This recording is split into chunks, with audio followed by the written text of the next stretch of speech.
Hey gorgeous, it's Brielle again with My Divine Movement, and I'm so excited that you have made it here into this video because you have subscribed to my email list and you're really wanting some tangible information about giving a lap dance.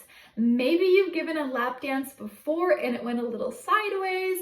Maybe you're like a professional at giving a lap dance and you kind of like need a little bit more information, or this is like your absolute first time ever giving a lap dance and you're just kind of curious, like, what is this even like about? All of the information I'm gonna go over is totally tangible that you can put to use tonight if you choose to. So the first thing I wanna go over is setting the mood. Setting the mood is so important when you're giving a lap dance to somebody because it really creates the space of and setting the mood of what you're doing, and it sets the energy for what you're gonna do, right? So we wanna make sure that like the lighting is right, the music is right, distractions are off. You really wanna connect with your partner if you're gonna be giving a lap dance, and setting the mood is a really great way to start. The next thing I wanna go over is your outfit. Your outfit can have a huge impact on the way that you feel when you're dancing, okay? So you want to make sure that you wear and practice in something that really fires you up, you feel good in it, and you're ready to rock and roll, okay? The next tip I want to go over with you is making sure you have a playlist. Make sure you have a music playlist ready to go with the style of music that really lights you up and that you feel comfortable dancing to. Which takes me to the next tip of practicing your movement.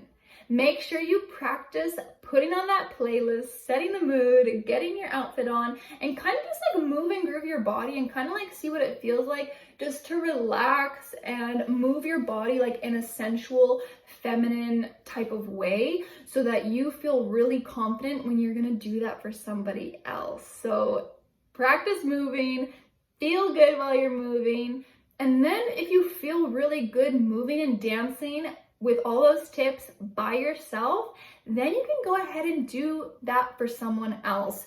Dancing for somebody is super vulnerable. Like, it takes a lot from us because it's like this super intimate environment.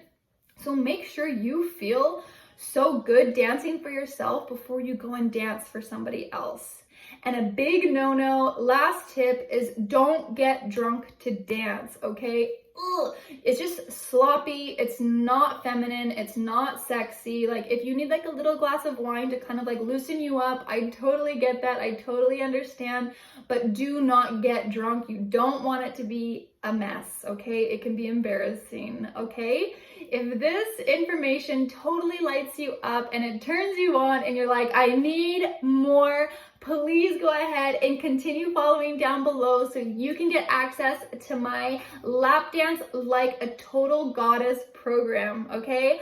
Thank you so much again for joining me in this video. If you have any questions at all, please feel free to reach out to me, Brielle with My Divine Movement, okay?